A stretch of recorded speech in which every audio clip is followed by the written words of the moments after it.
Buffett looks across public markets and his 80+ portfolio set, and he can buy back his own stock. And he's sorting across a far more global superset of opportunities. So the Dairy Queen mini CFO never gets the check, but it helps the mothership and it helps allocate. And none of us can do that. Blackstone can't do that. Well, back to your earlier point around conviction is high in the world and it really shouldn't be. It's a great point. That's another way of saying fade the consensus when it's highly convicted. It's a summary of how we opened the conversation. 3 weeks ago, markets were pricing in an 80% expectation of a March Fed pivot. Now it's 63%.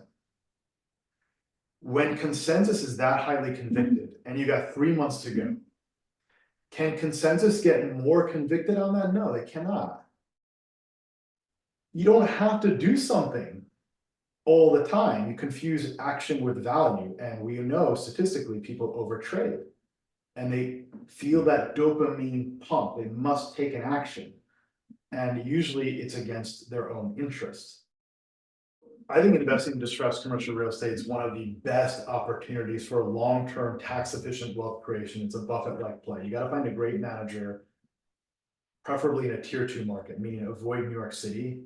Why? Because you're gonna have competitive auctions for these trophy assets. Right. Yeah. The Markets Policy Partners began as kind of a private sector version of the Treasury Markets Room, essentially. Oh, really excited to have Ram Ahluwalia on when he and I get together and talk about issues in the markets, investments and macro and digital assets. There's just a whole lot of fun about the conversation, and our readership based in the financial markets who need to pay attention to government policy, and our government people that need to pay attention to financial markets.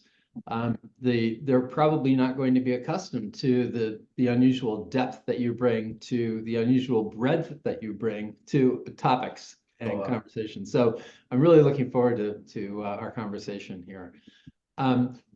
Ram, why don't you explain a little bit about what you do and how you look at the world, and then we'll talk about the overall markets, and then we'll talk about themes and a whole lot of different things. Let's dig in. First off, thank you for having me. I always enjoy our conversations as well, especially the depth of history and putting perspective around some of these concepts, which I'm sure we'll get into as well, and the evolution of how investing has evolved. There's a lot we can talk about. So I'm the founder and CIO of Lumida Wealth. We're a private wealth management firm. We deliver endowment-style investing for high net worth and ultra high net worth individuals. That includes investing in alternative assets that might range from distressed commercial real estate to long-short biotech funds to digital assets, as well as public equities, where we have different thematic views we apply. So the basic insight was, after I exited my prior company, Pure IQ, I sold that. It's a startup, sold it to an A6 and Z-backed bank called Cross River. I just couldn't find good wealth management. Like, if I know more than the guy on the other side of the investment desk, then that's a concern. I couldn't get good opportunities. They're always recommending these big hedge funds, which are more asset gatherers rather than niche capacity constrained strategies that actually deliver real value added. And so I wanted to, access the kinds of return and risk profiles like a Harvard management company or Yale endowment can produce. That's what endowment style investing is. And, we blend that with trust, tax, and estate planning. So how do you get the best of investing with the best of trust, tax, and estate and service? So I don't have to deal with K1 collection, which is a pain in the butt if you're doing private investments. And I can have people track and manage all that, so I can focus on my life and get time back. That was really the thesis of Lumida Wealth. Well, from what I urge everybody to follow him on Twitter. It seems it's hard to know that you could keep a job and a family life going with how much good quality content you put out on Twitter. Only two things: it's work and family, and we're having either way.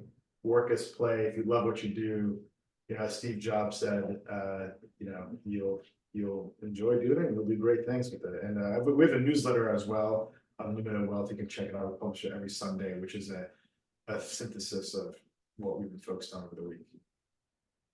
And it's excellent also.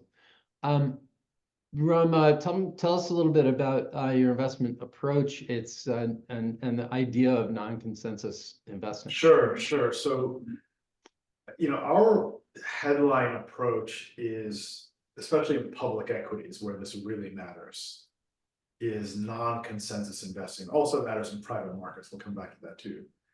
So what's non-consensus investing? The interesting about non-consensus is that it's content neutral. It starts with the word not. And then the second term is consensus. So it says not consensus. So most of the best investments and themes over the last 10 years have generally been non-consensus. Look at this past year. If you bought JP Morgan during the bank crisis of March and April, you're at all-time highs right now. We did that, wrote about that on Twitter. If you bought uranium in the first half of this year, even through September, you did very well. And a lot of ways to approach that. Now you're seeing a lot more discussion on uranium. It's still not consensus, becoming more and more consensus, right? Last year at this time, there's a discussion of hard landing and the need for a Fed pivot. And the hedge fund short interest in the market was at the 99th percentile. It was crowded consensus short. And if you faded that, meaning you did not bet on a pivot, that was one of the best trades of last year.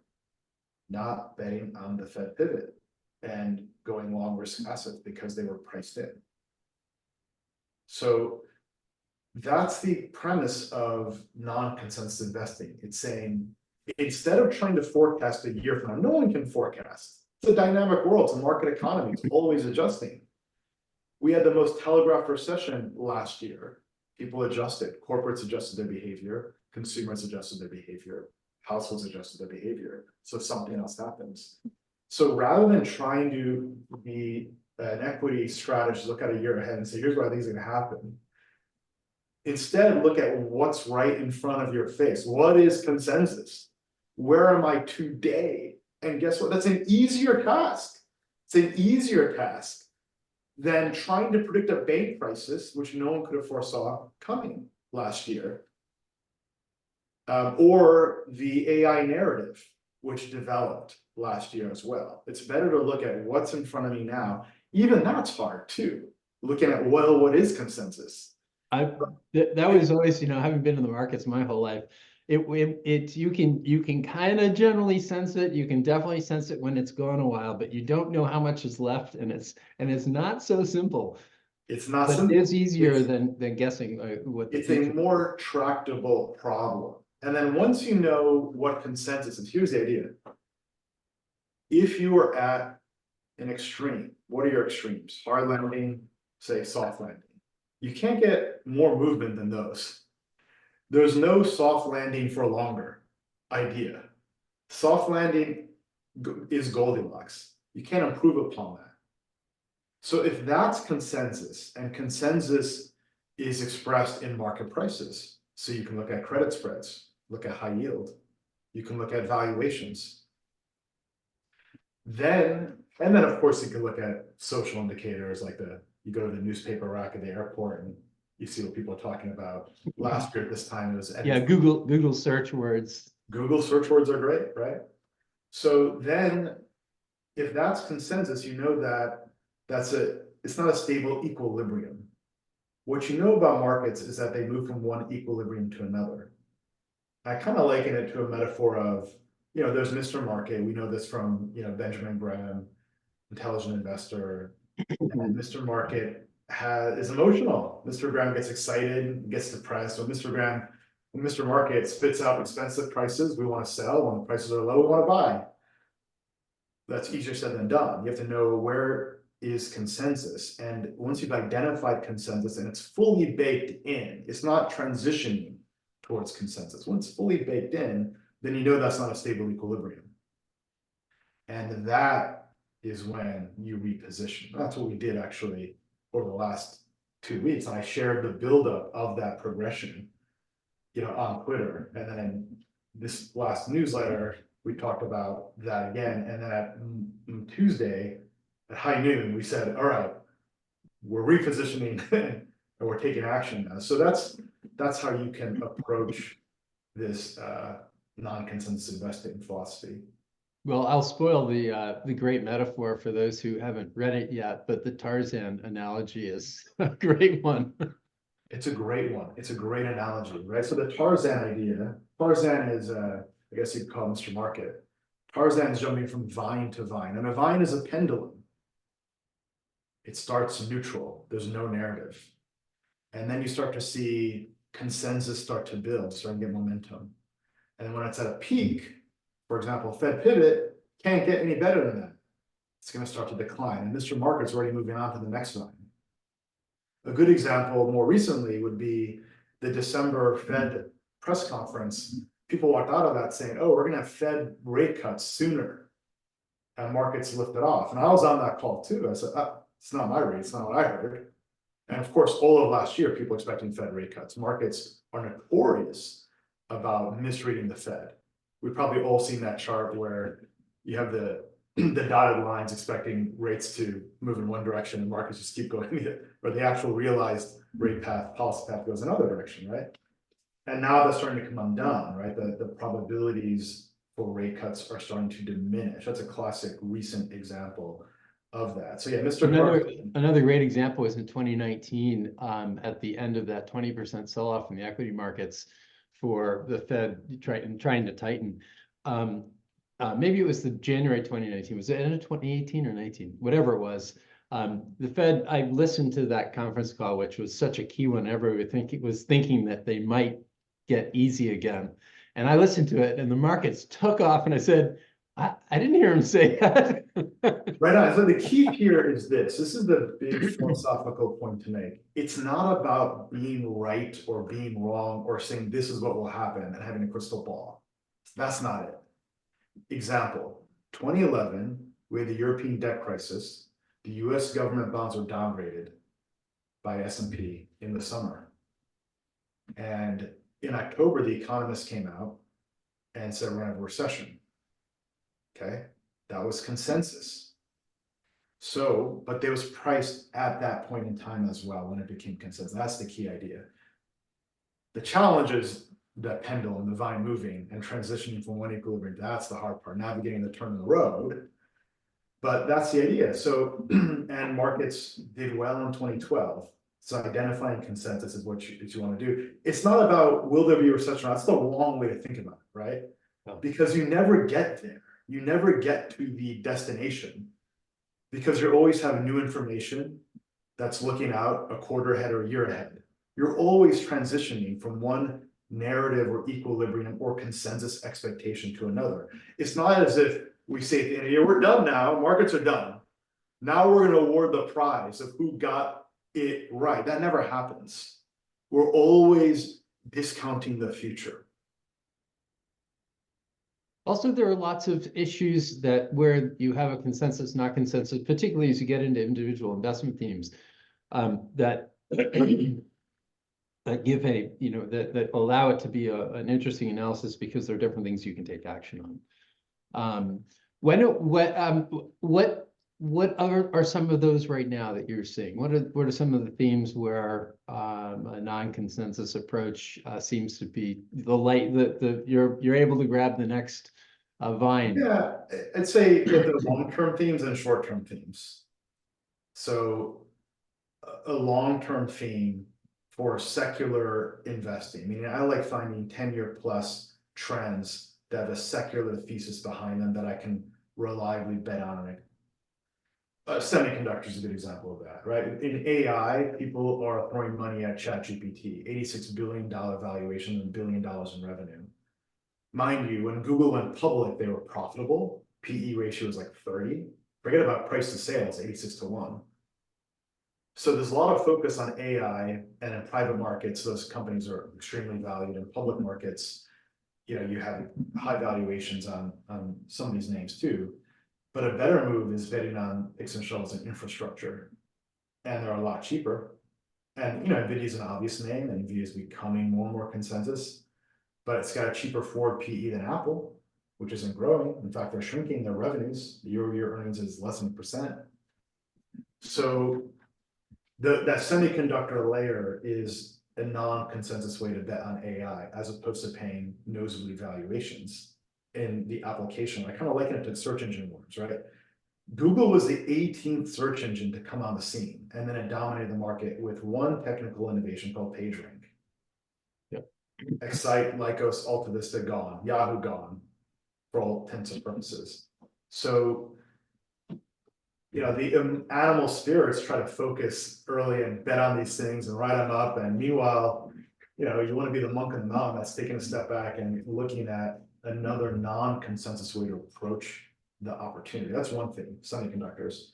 Another is, look, I think energy. I think old energy as well. I think the ESG movement has made owning energy unpalatable, and it's under-owned. And you can see that in the valuations. These are companies with clean balance sheets or compounding earnings. And what I like about energy as well, like energy is a new bond, right? Bonds and stocks are now positively correlated. Bonds no longer provide the diversification that used to mean if stocks dropped, bonds would go up. Now we're moving in tandem. That's not good from a diversification perspective. And you got elevated inflation. Inflation kills returns from bonds. Energy has emerged as a negatively correlated asset to technology. So I have thesis one, semiconductors. Thesis two, energy. What I like about that is I have a natural hedge with my energy. And mostly hedges you pay for. You have a negative carry, you pay a premium. You expect to lose money in a hedge. Energy's got positive carry and positive expectations. Well, and energy, what's interesting about energy is that the same thing that's scaring investors away from it is scaring capital deployment away from it as well. And you've got a classic supply-demand commodity that if the supply is going to be constrained by a lack of capital expenditure, then you're going to get a favorable supply-demand for quite a while, since this has been a long trend. You nailed it, Bob. Exactly. When capital is scarce and where it's rewarded and treated well, that's where it thrives. When capital being thrown around in the AI application layer, it's not going to be rewarded very well. Another theme is consumer staples. So, you know, the rise of the GLP-1s, we were long Novo Nordisk. We like that. It's extended and overbought right now, but we like that. We think GLPs are real. It's a big trend that'll go on for the next 10 years.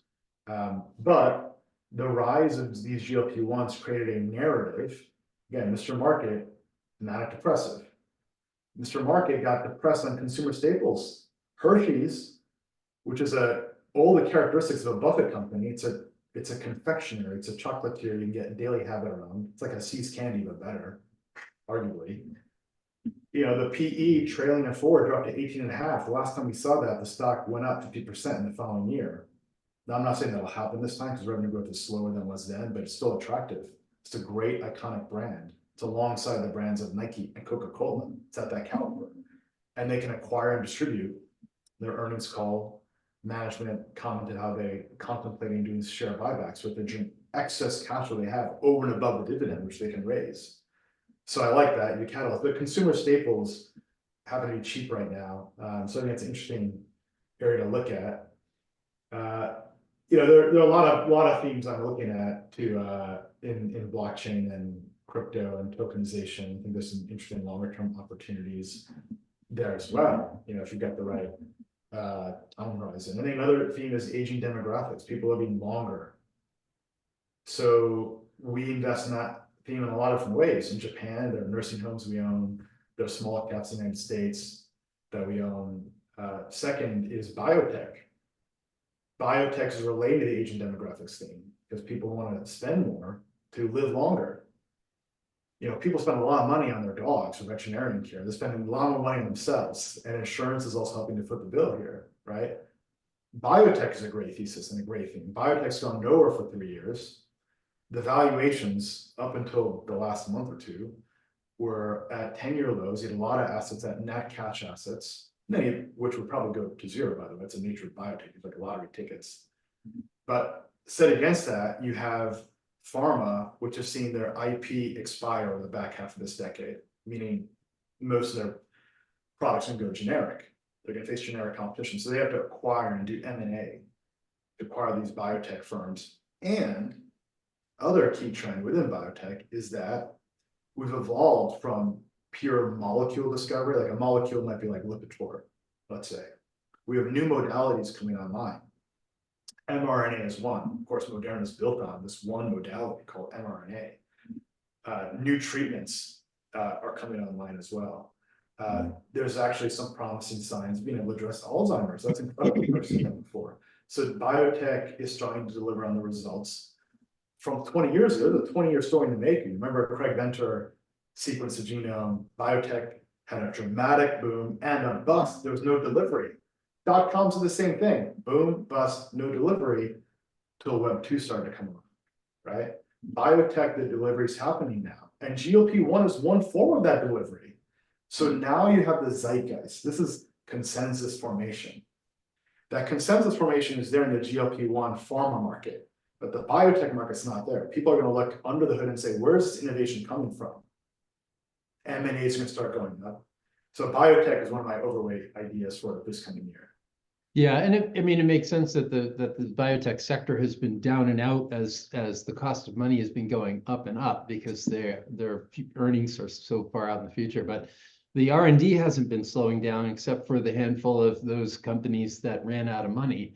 And that those technology developments find their way, the good ones, or will find their way into the financial economy. So the longer one of those bear markets happens, the much more likely it is you can find and invest broadly and find ways to make a lot of money. I absolutely agree. And your point on the Fed and where rates are going to be going at some point, that favors biotech, which are long duration assets. They don't throw any cash flow. So that is another tailwind supporting that, and other things. We like small caps now too. Small caps have gone nowhere in 3 years, and they're cheap. You have PEs of 11 to 14. So when people talk about is the S&P overvalued or not, it's really a tale of two cities. You look at Mag 7 and all the rest. I think the equal weight S&P will do well next year. I think within that, small caps will do quite well. So we've been identifying great opportunities there. Should we, I wouldn't mind, I'm pivoting a little bit to, you mentioned the Fed and where we are. I'd love to get your thoughts, and John, you too, on, where are we in a grander scheme of things? We've seen the market go crazy. I mean, both the bond rate skyrocket and collapse over the last 5 months has really been historic. Where does it all mean? Where are we going? What do you think the economy, what's good about the economy? What rates, what should the cost of money be? And what is it longer term in your view? And John, I know we've been talking about this a lot too. That's a great question. So 2 ways to answer this. One way to answer this is, what is consensus? From an investing perspective, that's the right way to approach it. The other way to answer it is, what do I think will happen? Right? So consensus is inflation drops, and it's a Goldilocks economy, and that's priced in. So from an investing perspective, there are better opportunities on the other side of that view, I would say, right? That's the non-consensus approach to answering that question. I'm not actually, in that non-consensus approach, I'm not actually telling you the answer of, Ram, what do you think will happen? I'm not actually doing a crystal ball. But from an investing perspective, that view is mispriced. The view that there will be bumps in the road to slaying the dragon of inflation. Right? Now, my own view is that the economy is outperforming expectations. That's why we had a great rally last year. You can look at the Citibank Economic Surprise Index. Economy is stronger than economists had expected, and we saw that in the non-farm payrolls report this morning. However, it is gradually slowing down. Rate cuts are having an impact.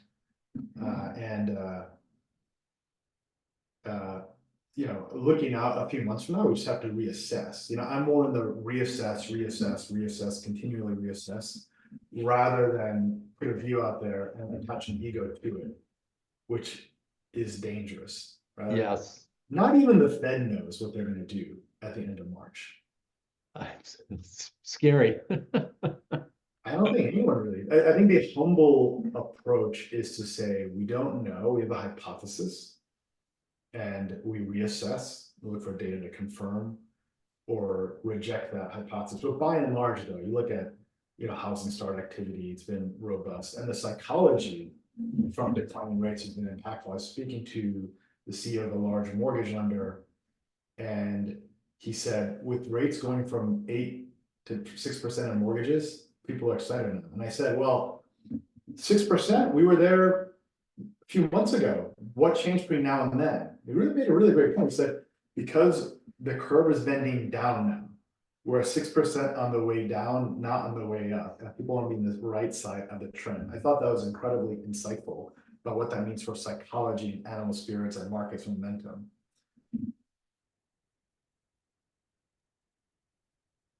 I totally agree with the that relative to expectations, relative to consensus. Yeah, for our view coming into the year, I mean, there's an enormous amount of uncertainty.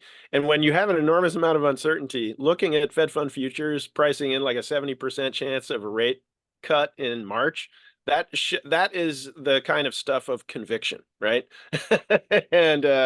And we think that conviction is going to be in short supply this year. And one of the big uncertainties, obviously, is, and when you were talking about the themes before, one of the things that struck me is, sitting in Washington, D.C., you see things through a policy lens, through a geostrategic lens.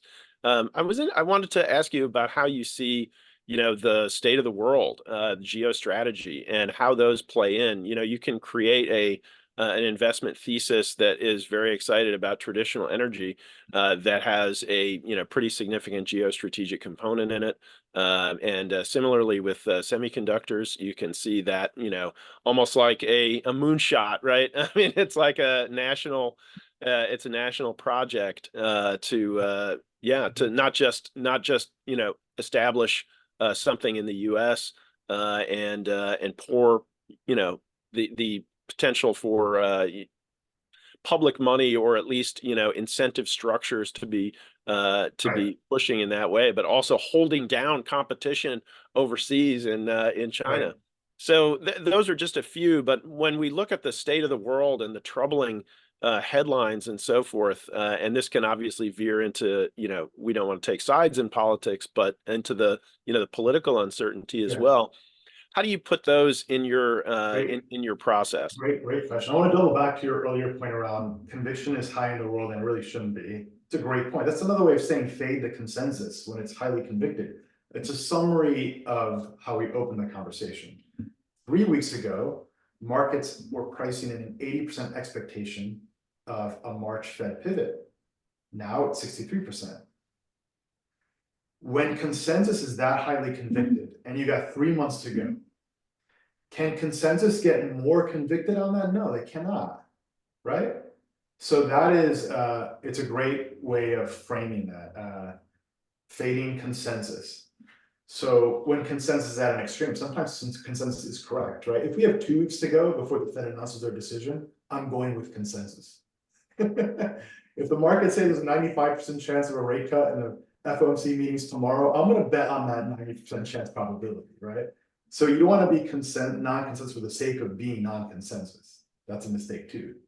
Consensus can be right. Mag 7 was a good consensus bet, actually. But you got to have the perspective around it. It was a good consensus bet within public equities. However, at the meta level, public equities were 99th percentile short.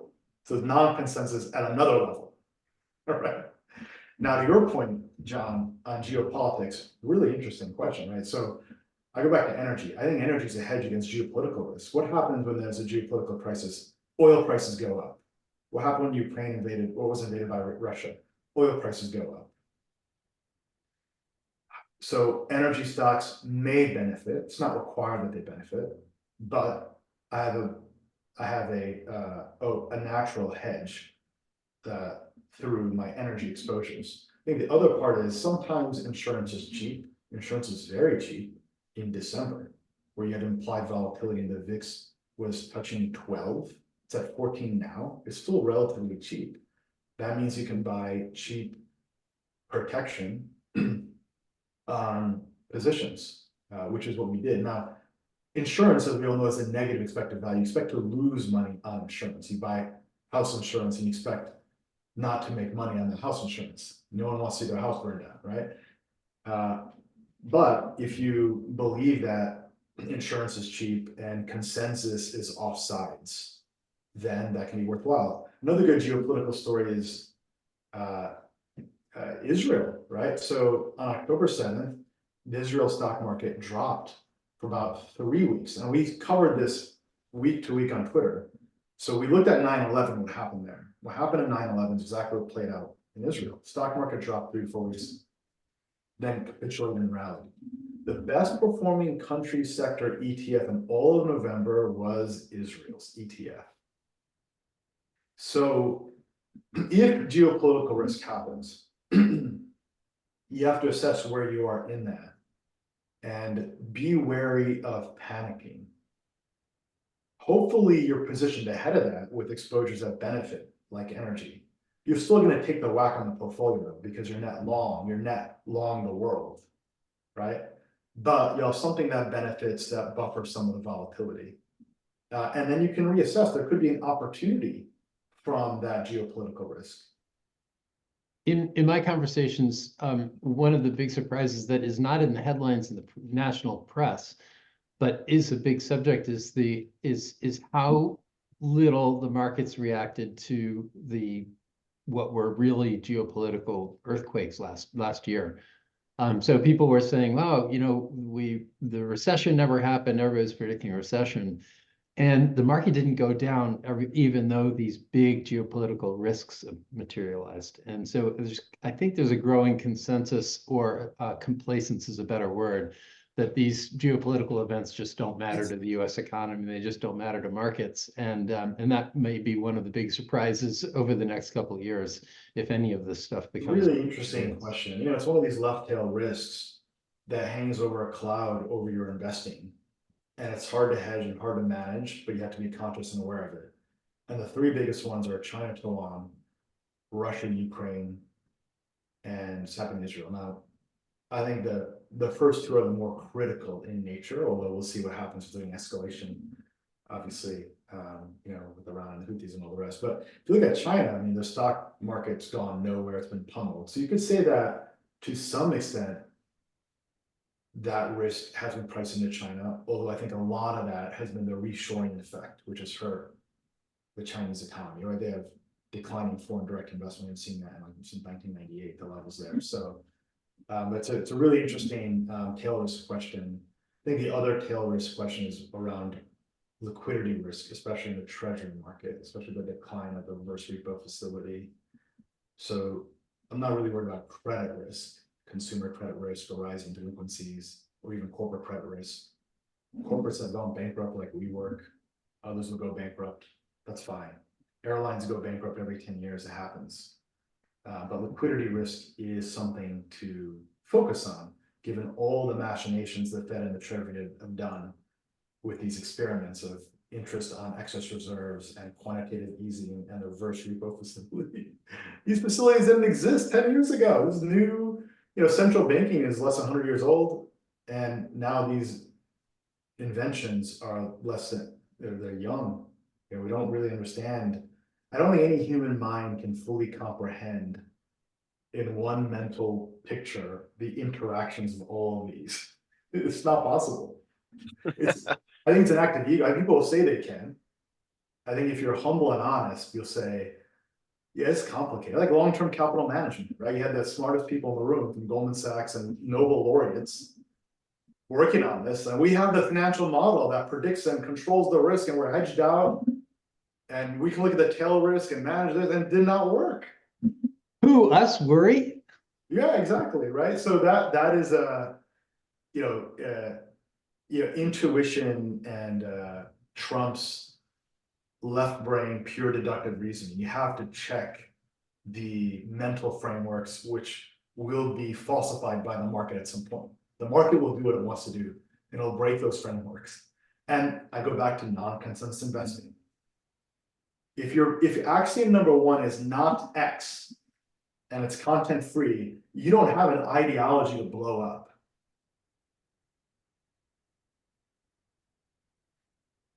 One of the things that is consensus, coming into this I hate to bring it back to Washington, D.C., but the election cycle.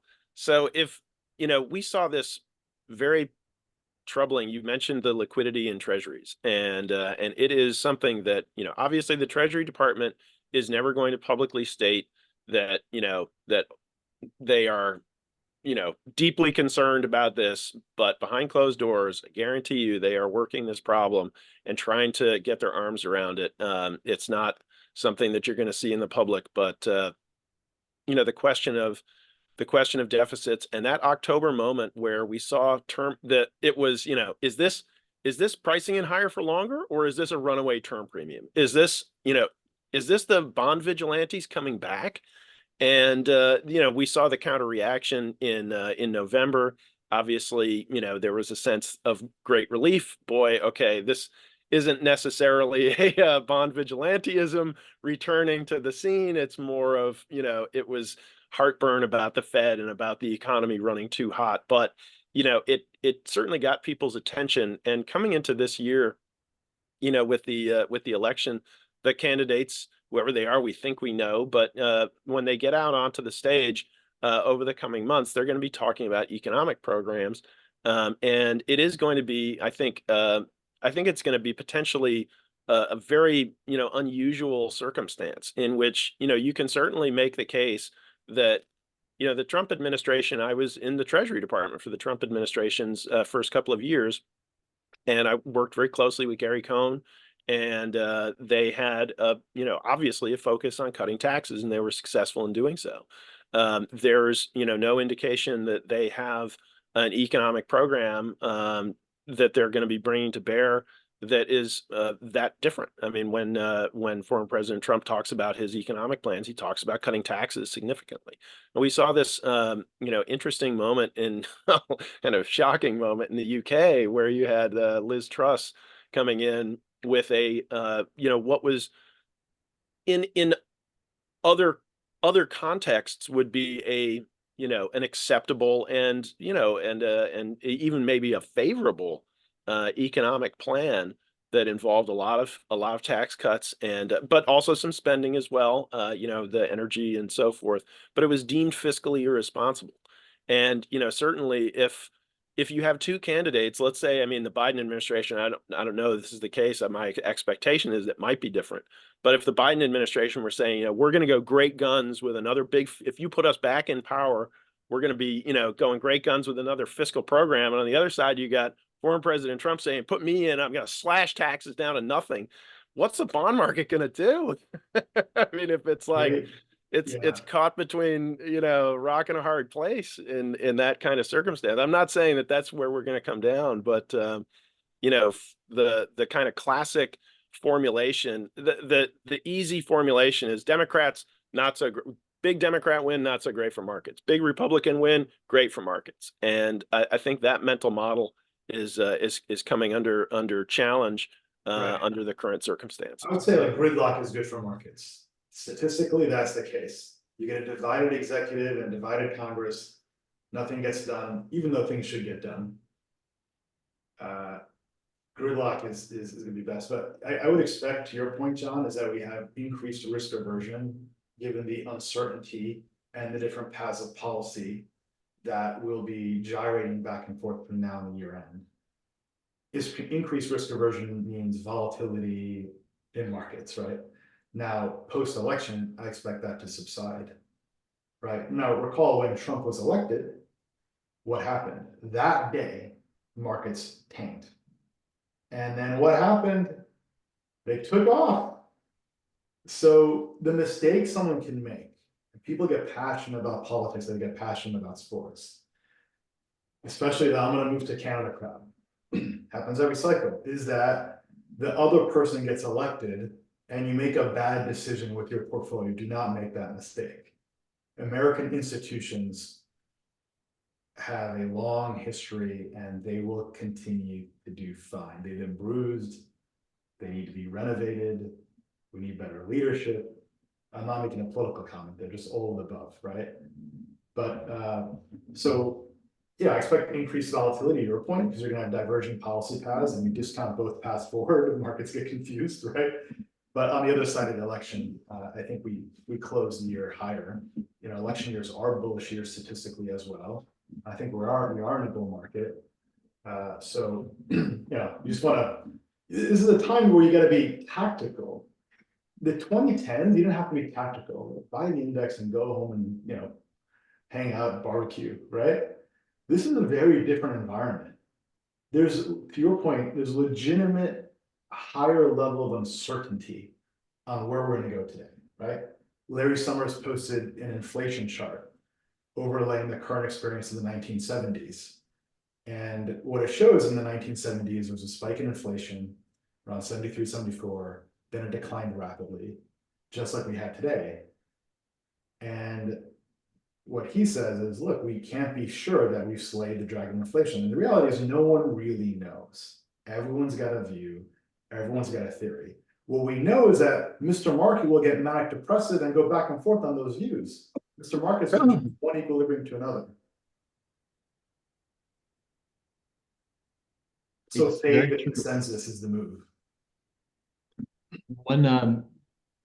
Ram, let's talk for a little bit about the great investor that always bet on the US government publicly, Warren Buffett.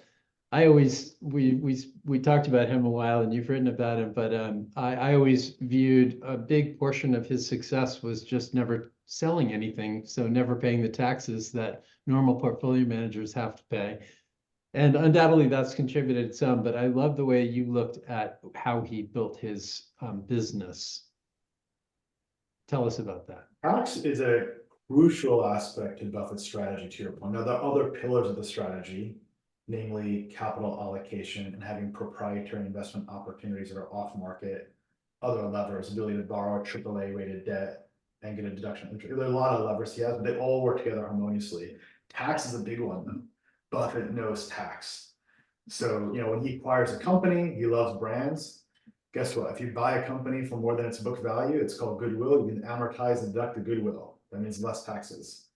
If you're using leverage, which he uses, he gets cheap leverage, AAA, you get a deduction on the interest expense. By the way, when you acquire a company, you get to amortize, depreciate the cost of the acquisition, another tax deduction. If you never sell, you don't pay capital gains. He's very conscious about tax, absolutely, highly conscious about tax. So the other point you raised though around tax is related to the idea of finding businesses of a long duration of cash flow. So one of the questions is, why did Buffett never sell Coke in the late 90s? It's a great puzzle. Markets had lifted off. Buffett had bought Coke for about a 16 PE ratio in the 80s. Now, during the Nifty 50 era, Coca-Cola had a stratospheric valuation. It was way too expensive. It was consensus. Now, Buffett knew Coke then, and clearly he was stalking this investment. Great brand, consumer staple, habit forming, dopamine pumping, low dollar price. You can pass inflation through, all the criteria that Buffett looked for. Operating leverage, right? Small increases in revenue deliver a disproportionate return on earnings, right?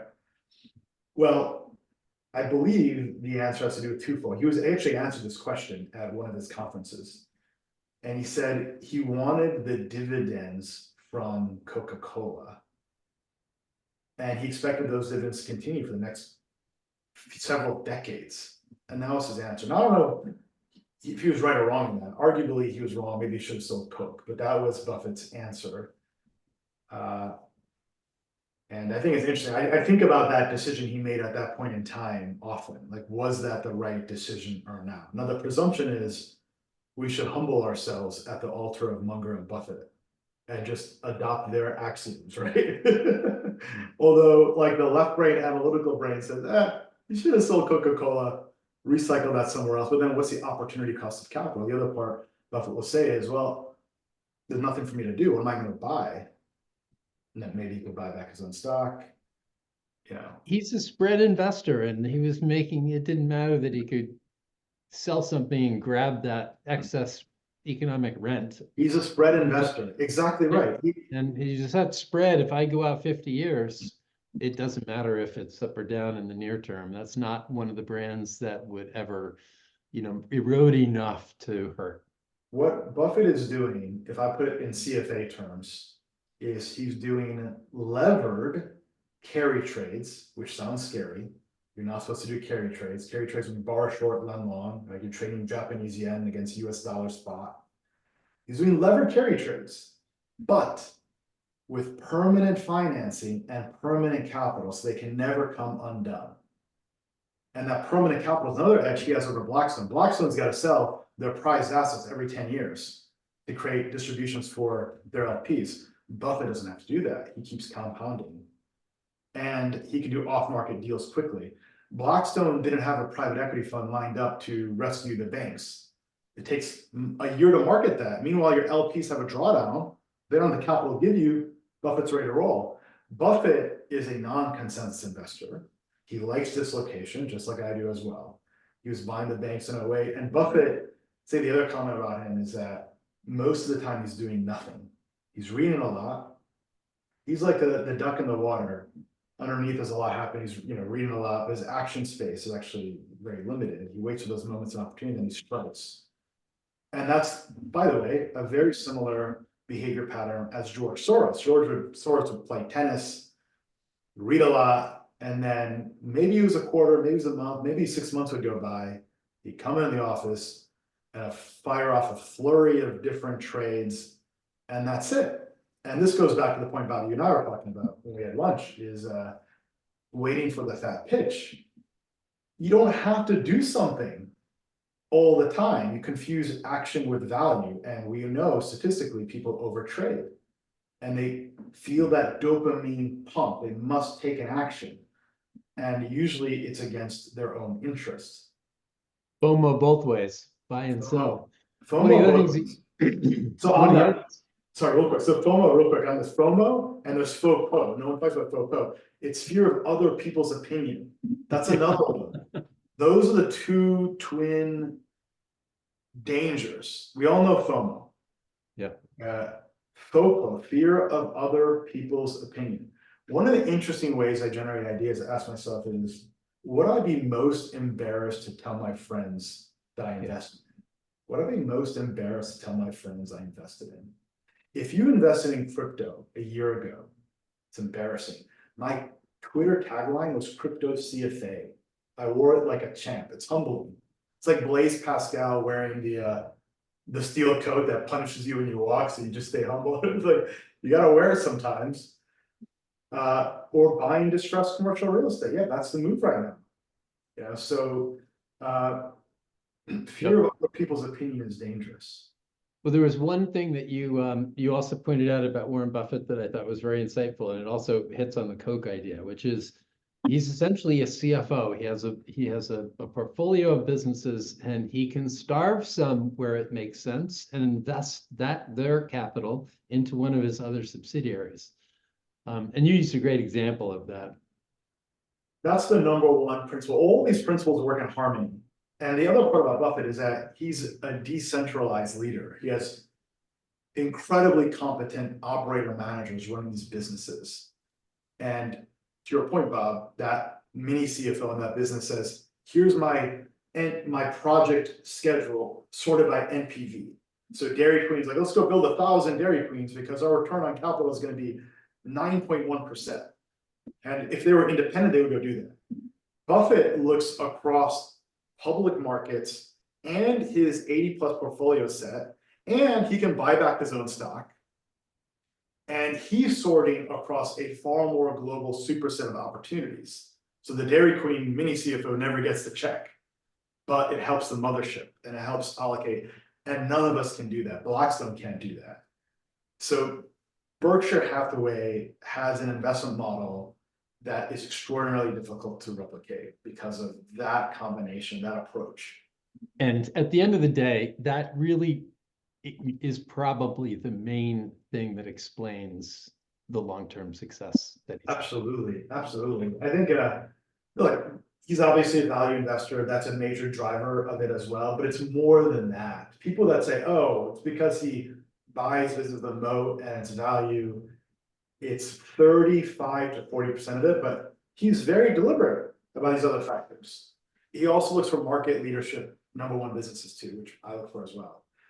Coca-Cola, #1 brand. Wrigley's leader in the market. Goldman Sachs, leader in investment banking. Wells Fargo, leader in retail banking. Bank of America, also leader in mass market consumer banking. Market leaders. So one of the things we look for is find market leaders that are growing market share. If you can find this as a grow market share, then you may do better, because we observe in nature there are power laws in nature. There's a power law distributions. The number one takes the lion's share of the returns and the growth and the revenue. Number two, also, but not as much as number one, Pepsi's not Coke. And number three, what, DC Cola, where's that? Forget it, right? And that long tail is struggling for scraps.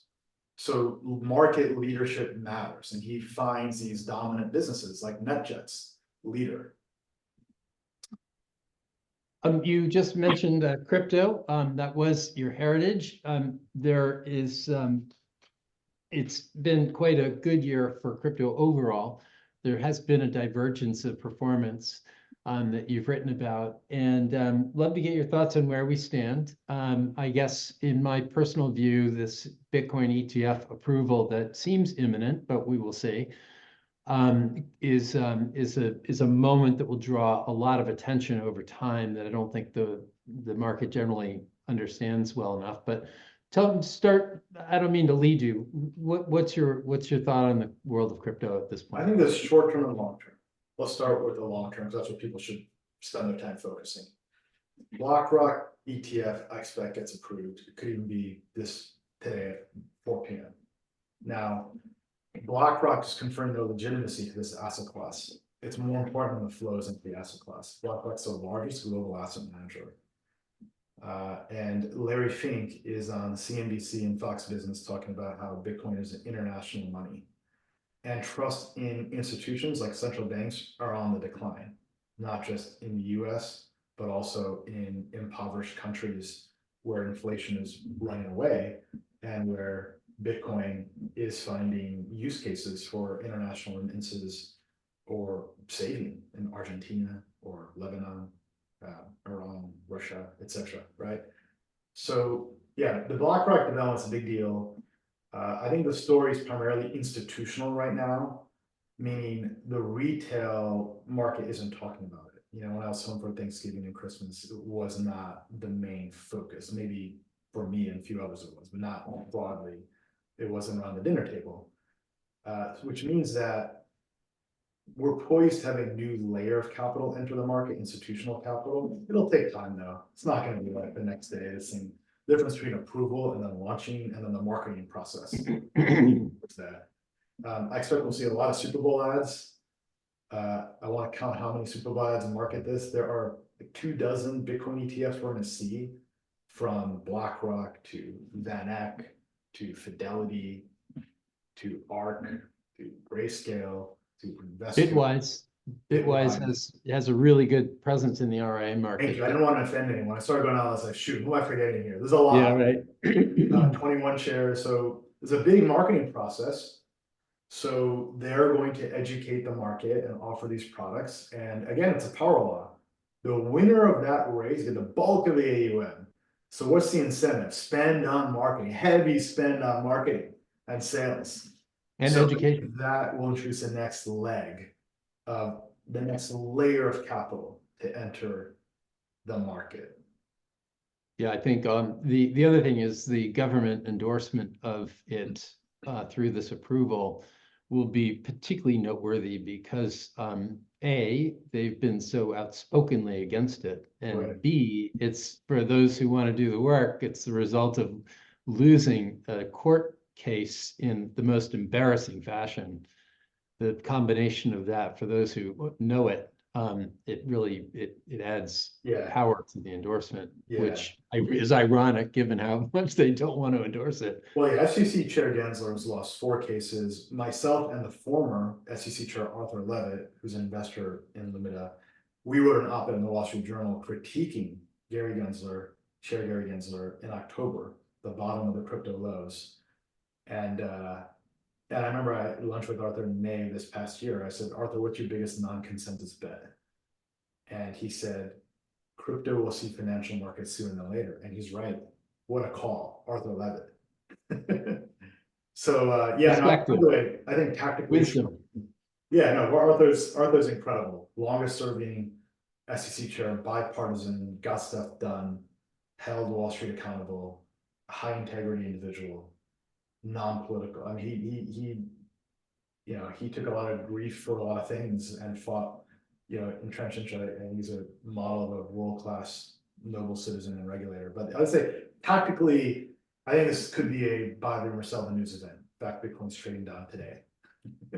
So when everyone's expecting all this money to show up and they realize, gee, you got to actually work the phones and do a bunch of marketing, there could be, I believe, sell the news event. Absolutely. I mean, it's a fool's errand to guess how Bitcoin trades, you know, in the near term. Yes, and dollar strengthening now too. So that doesn't help Bitcoin right now. But look, there's a squiggle and there's a trend. Get the big trends right and you'll be okay. That's right. Bitwise put out a survey of their RIAs yesterday. I don't know if you happened to see it, but there were a lot of very interesting stats in there about adoption, where something like 50% of the brokers said that they have a lot of clients that own crypto on the side, and that only 12%, 11% of the RIAs said they could buy crypto for their clients through their organization. And once an ETF is allowed, you not only have all this endorsement value, but now you have the capability of all these people. And they also said that only 12% of brokers had not been asked about crypto last year. And so they don't have to know anything. They don't have to be able to answer those questions. So a lot of RIAs don't need, but going forward, if the incoming phone calls start picking up, you're going to have a lot of people starting to do work on this that never have. I agree. I think it'll be the legacy wealth management firms. I don't think are going to offer these products. They don't today. They could offer us Grayscale products, but they're not. Or if they do, it's on a qualified basis. You got to have 1 to 2 million minimum net worth, etc. It's the independent RIAs that could be the opportunity. So you got to ask yourself, is there an incremental population that prefers the ETF that's not buying some of the existing closed-end product trust today? It's another way to look at it. I think the marketing is the bigger driver here more than the product format. Yes, I could go back and forth on that. It's an exactly. It's not by a lot if it is, but the marketing seems very, very, very, very big. This is a lot of fees. Yeah, it's interesting that the product format in Unlock is the fact that it's an ETF. And I love these Grayscale discounts. You know, one of our best ideas this year was an ETHE, GBTC, getting these things at 40% discount. Now they've rallied and tightened dramatically. But that closing of the gap of that discount created another source of return. Now we're going to lose that, which is great. You want the discount to go away, so you sell at par. But you know, those dislocation opportunities were well. We originally met on an afternoon at a conference that was diving into GBTC, which is the Grayscale Bitcoin Trust. Right. Let's take a few minutes on this because it really is a seminal product in the development of Bitcoin over history. And for people who don't know what it is, it's a closed-end fund that represented an ownership of Bitcoin that at the start is dollar for dollar. And then I guess the SEC actually required them to remove the redemption mechanism, or at least they chose to under guidance. And so eventually, when the bull market rolled over and all the hedge funds that had been gaming it, you can do the work on that or call me and I'll let you know what that was all about. But it went to a discount, and it got to as low as a 50% discount right around the time we met. And but tell me about what's happened now. Yesterday, it got to only a 6.7% discount, which is the smallest it's been since then. What's going to unfold, do you think? Well, you were one of the, I forgot to say, you were one of the experts on a panel discussing this. Right. Thank you. Right. Well, the SEC, I expect, approves Bitcoin ETFs. That's step one. When that happens, that discount will tighten yet further, but it won't close till zero up until the Grayscale GBTC ETF is approved for ETF, because there's always a probability it's not approved, that's going to be discounted, and there's a cost of money that's going to be discounted. So 6% is pretty tight. Maybe it gets to 5, maybe it gets to 4, but yeah, I think better opportunities aren't in the GBTC anymore. I would look at the Grayscale digital large cap product, GDLC, or Bitwise has a great product too. BIT, not financial advice, BITW, BITQ, and go look at the holdings of each one. But the point there is this, that the GDLC discount's like 35%, by the way. People aren't talking about that one. By the way, that product has rallied massively as well. You know what? Grayscale is a product for Solana. That one trades at a premium to par value, which makes no sense. Do not buy that because you're probably going to lose your money. Don't buy things that are worth more than the net asset value, which GBTC was 20–50% above NAV up until the Coinbase IPO. Then that premium collapsed and then went to ultimately a negative. So I think those are the rotations to make. I think the other theme to consider here, going back to the earlier question, Bob, is you're going to see mean reversion in the great rotation. And the market is going to focus on the Ethereum ETF next. And you could see an Ethereum ETF in May. And that's because there already is an SEC approved Ethereum futures ETF. Right. And that was the premise, that was the underlying reason that the spot Bitcoin ETF is expected to be approved, because the court case showed that you can't approve, it's capricious and arbitrary to approve a futures ETF and not a spot Bitcoin ETF. You gotta have consistent treatment. And Ethereum is a commodity in the eyes of the SEC. Solana is not, according to the lawsuit against Coinbase, not weighing in the merits of it. But Ethereum is a commodity, it's satisfied all the criteria that Bitcoin has. So when the Bitcoin ETF is approved, markets will focus on Ethereum. And knowing where markets will focus is answering the question, what vine will Tarzan jump to next? Yep. Makes a lot of sense. How about where we stand in the grand scheme of things? What are some, one of the things that I think is a certainty is that governments of the world won't be able to pay off their debts. We've accumulated too much since the dollar left the gold connection in Bretton Woods in 1971, that mankind has done what mankind would do, which is borrow because there isn't a gating factor. And if this is all true, you would normally think that this is a very, very bad thing that will ultimately end in tears. And so it's very fashionable to think that today's not a good time to be living, because over the next period of time, we're going to have to confront this gigantic problem.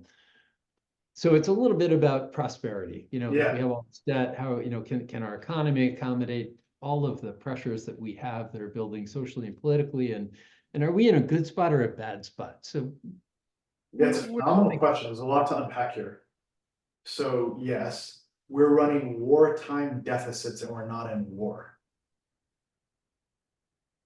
2, the biggest driver of the deficit is entitlements. What is entitlements? Social Security, Medicare, Medicaid.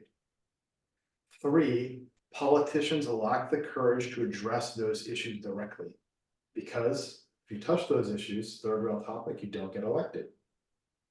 So 4, the public has to wake up, especially Gen X, it's my generation, and say, I'm going to take it on the chin, cut my benefits. And the way to do that is through means testing. Means testing, they say, hey, look, if you generate X income above this threshold, you're not going to get these benefits, or your benefits are reduced. That is ultimately how they're going to have to address these entitlement issues. There's a path to resolution, is the point. What's that quote from Churchill? America makes the best decision when the back is against the wall at the very last possible moment. Something like that's going to happen. Maybe the bond market forces it. Who knows what forces it, but something like that will happen. It's already a discussion. some economists, Lynn Alden in particular, talks about how this era looks much more like the 1940s than the 1970s. And what she was talking about is this twin gigantic deficits. One of the things about the 1940s that we don't appreciate is that the federal budget was cut by 75% after World War II. That does not seem possible. Yeah, I don't see that's not politically possible because So we paid off the debt. We paid down the debt, and we resumed our ability to grow on an appropriate government capital base. Right. And that seems to not be one of the levers that we'll be able to pull in the future. Here are the other levers on the growth side, right? There's expense cuts, then there's revenue. Obviously, one is like raise taxes. Like, first off, I'm all for lean, mean, efficient government, effective provision of services. Okay, so that's one. Mathematically, you're going to see some tax raises, probably. It just seems to be the case. I'm not saying that's what I want to see happen. Okay. So plan for that. Trust tax and estate planning. Plan for that. Take steps now. The married couple lifetime exemptions at a peak right now. Take advantage of that. Get assets out of your estate. Avoid own tax efficient assets as well. Like real estate's a good example. Distressed commercial real estate, great opportunity. So here are the other levers. So one is productivity growth. Can we get the bailout from AI? We are seeing finally, after 15 years of languishing productivity growth, we're seeing a bump. I don't think it's even AI driven yet, by the way. I don't think AI is there yet, which is great because productivity is one of the only few free lunches. Productivity is really to create more output from the same set of inputs. So controlling for cost, you get more out for what you put in. So I don't think we're going to see AGI, the super intelligent AGI in the next 5-7 years. I hope I'm wrong. That'd be great. I hope it's benevolent. Kind of expect that, but that could be the bailout. We'll see. That's one. The other is integration, because part of this is the worker to retiree ratio of the people drawing on benefits versus contributing to the pie. And one of the factors that's gone unnoticed into why we seemingly have averted a recession in the last 12 months is that the US issued 1 million visas. And that helped to address the labor shortage and helped to address some of the labor inflation concerns, because wage inflation is the worst. That's when you get the wage price spiral. Goods inflation, it can handle, supply chains, they resolve. Wage inflation is the worst. So AI and immigration are different ways to solve for productivity, right? AI, as expressed through robotics, is a form of labor, arguably, you could say, right? So what does it mean for assets? High deficits and high inflation, real assets will benefit, they'll reprice. So if you own a real asset, you're going to reprice, meaning like bonds are not a good idea to own. I don't know why people own TLT. I have no idea why people own long-term treasury bonds. I can sort of understand short-term treasury bonds, but with the Fed cutting rates, you'll get a pickup on that. You'll get a capital gain from the rate cut, but you're talking about 13 BT. Like treasuries don't make much sense at all here. And if inflation surprises, it's eating into your real return. People don't own enough stocks that act like bonds. They're long duration stocks that throw off high dividends, like Hershey's or Citibank or Barclays. Barclays has trades at a price to book ratio of 0.5. If you sold all of Barclays buildings and assets, you get twice than the purchase price. That's what book value is. So investors need to orient towards what are called real assets. Real assets reprice for inflation, not in the short term, in the long run. In the short term, they get whacked. Equities get whacked with inflation because the market sees the hammer of Fed hikes coming. But ultimately, they reprice with inflation, right? If you deposited $1 million, if you doubled everyone's bank account, what would happen? Financial assets would double in price quickly. House price would double in price quickly. That's the intuition behind what I'm trying to convey here. Energy prices would double. Commodity prices would double. Food prices would double. And we'd all be in the same exact economic position, except for bondholders. Because bonds do not deliver a real return. Bonds deliver a nominal fixed coupon return. It doesn't get repriced. If you own real estate, your house is going to double in price. You're going to charge twice the rent. Real estate's going to do just fine. we touched on, you mentioned real estate. The great disappearing headline from the fourth quarter of 2023 with the bond market rally was commercial real estate, which everyone was talking about as a consensus fear in the first half. What do you see in the commercial real estate market? Because I know that you look at it. Yeah, so I think investing in distressed commercial real estate is one of the best opportunities for long-term tax-efficient wealth creation. It's a Buffett-like play. You got to find a great manager, preferably in a tier 2 market, meaning avoid New York City. Why? Because you're gonna have competitive auctions for these trophy assets that will get bid on by Blackstone, Apollo, and KKR, and that'll lead to a quote-unquote efficient return. You'll make money, but you're not gonna get outsized value. What you want to do is find a neglected, overlooked market like New Jersey, Jacksonville, Houston, Austin, where you've got good population growth dynamics, where the asset is fundamentally sound, meaning it's throwing off cash flow. It's in a great market. It's positioned appropriately. It's a Class A modern building, perhaps, or it can be repositioned as such, but the balance sheet's upside down, meaning it's got short-term floating rate debt and rates went up and they can't refinance and they're gonna blow up. See, the core issue Because the local bank is under pressure because their bond portfolio did a certain thing.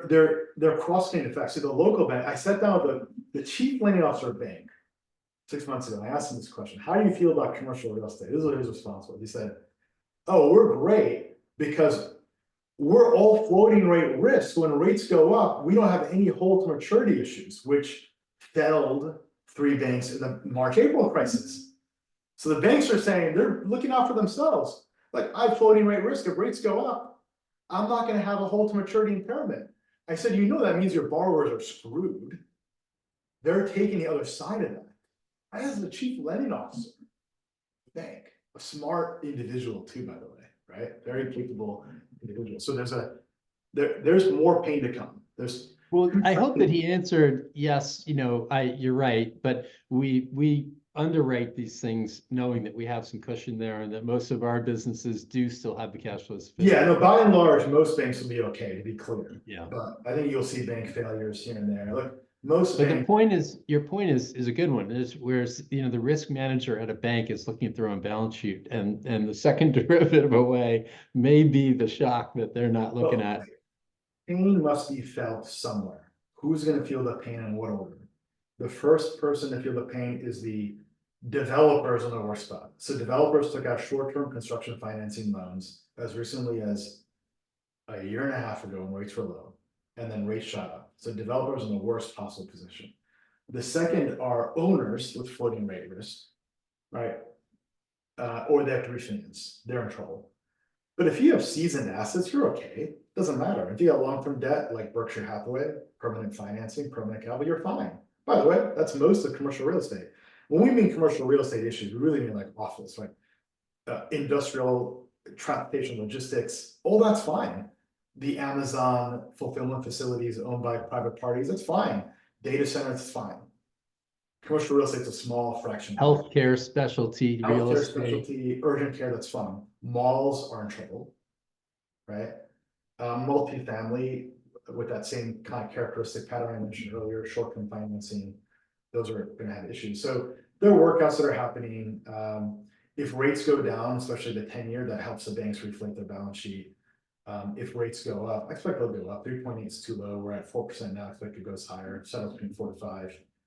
Hurts the banks. Banks need time. So I expect the Fed to renew the bank funding facility in March. It's a 1-year term program. They got to renew that. So, but yeah, the incredible opportunities in distressed CRE. You just got to find a good manager because real estate's hard. It's really hard. You got to be on the ground, local knowledge, have teams, have crews, know the permitting process. You got to be able to identify deals. You got to have seasoned managers. You got to have skin in the game, GPLP alignment. You know, manager sourcing is hard. So you can't just get the thesis right. Yeah. You have to get the expression right.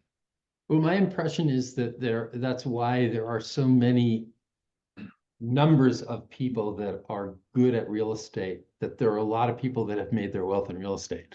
There's an incredible amount of wealth creation, but people have no idea how you don't see them on the Forbes 100 list. There's a trio of families in Buffalo and Rochester these were immigrants that had blue collar jobs that like janitorial, etc. kind of work. And they saved a couple of bucks, they bought a small house, then they refinanced, they bought another in the early 80s, then they bought another. They own thousands of real estate in Rochester and Buffalo. And even though you wouldn't think that those are, that's not a population growth center, it doesn't matter. You can It still, doesn't matter. They generate a lot of current yield because it's not a population center, to your point. It's like a bond with a high current yield, but low price appreciation. And yeah, their kids are not economic. They have extraordinary wealth through real estate. And you buy real estate, you go in every 10 years. This is one of those times when rates are high, you go buy real estate. It's a great time to go buy. You got to know what you're doing there. You have to be, again, you have to have skill and expertise. I prefer going through managers that have skill, track record, GPL, the one you got diligence them too. Real estate's hard. There are also shady actors in real estate, like there are in crypto, like there is in biotech flipping. I mean, you got to get high integrity people that know what they're doing. So we do at Lumida, obviously. We invested with Kenny Pasternak, founder of Knight Capital. He founded Knight Trading. He lives 30 minutes away from me. I've known him for 12 years. He is half of the fund. He's the biggest LP in the fund. There's alignment. And he's pre-funding the deals. I got to look through. I get to see every deal they've done before I put money in. So it's like a back to the future trade. And I buy in at cost after the assets already appreciated in some value, right? So those are the things that we look for, but you have to know what you're doing in this stuff. But it really is a great tax efficient, long-term wealth creation. I'm going to get passive losses in that K1, which I want. That's not a cash flow event. And my K1 is going to say, Ram, you have a passive loss. We depreciated what we bought. That goes back to the Buffett strategy. Now I'm going to take that passive loss. I have a private credit strategy that I expect throws up 18 to 25% coupon every year. So that I sleep well at night and fund my lifestyle. And the rest is my aspirational growth bucket, right? Yeah. Now my psychology is secure. I'm not gonna panic because I have security, right? And guess what? That K1 of the private credit fund is called passive income. I pay taxes on that. The passive losses from the real estate offsets the passive income from private credit fund. And now I've solved for tax. And if I have a Roth IRA, which I do, I can put that in that vehicle because I'm not going to pay ordinary income on that interest, coupon payments from the real estate. yeah, it makes a lot of sense. Well, Ram, this has been so much fun. I hope it has been for all of our viewers. And I hopefully everybody caught on that Lumida is the name of your firm. You want to just tell people how to find you? Briefly, yeah, we're LumidaWealth.com, LUMIDA, Lumida Wealth, and you can take a look at our newsletter there. You can subscribe. I'm also very active on Twitter at Ram Ahluwalia. That's a mouthful. RAMAHLUWALIA. And check out our research. We're a private wealth firm servicing high net worth, ultra net worth clients, cross asset class, endowment style investing. I invest in what we do. We love what we do. This is what we do. Is we specialize in focusing, and we've had a fantastic year. And we take the responsibility of investing wealth for clients very seriously. We understand that means we have to be mindful of their dreams, their retirement plans, their kids' education, their philanthropic objectives, and minimize tax while we do it.